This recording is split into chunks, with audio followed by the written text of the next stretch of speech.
Realisasi serapan beras Bulog wilayah Sumsel Babel berasal dari 133.833 ton gabah kering panen atau GKP dan 25.721 ton beras.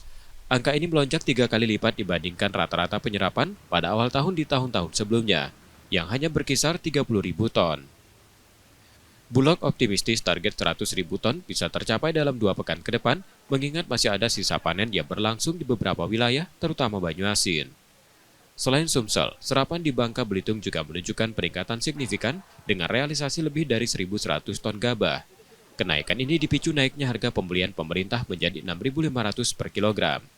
Tingginya capaian tersebut juga didorong jemput bola, Bulog langsung turun ke sawah saat musim panen. Cara ini berbeda dengan metode sebelumnya yang menunggu pasokan masuk ke gudang. Lagi panennya masih ada dan harganya untuk harga gabahnya 6.500 tetap kita akan melakukan pembelian. Nah, kalau seandainya gabah itu sudah harganya 6.700 ya alhamdulillah kan berhasil kan pemerintah dengan Bulognya untuk menyerap sehingga harga gabah tidak jatuh. Nah, kalau di atas 6.500 ya silakan aja swasta yang membeli kan gitu.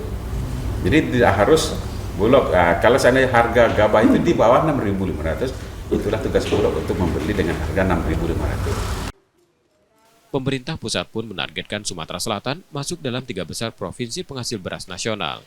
Target ini didorong program optimasi lahan yang diperluas di Kabupaten Banyuasin dan Ogan Komering Ilir.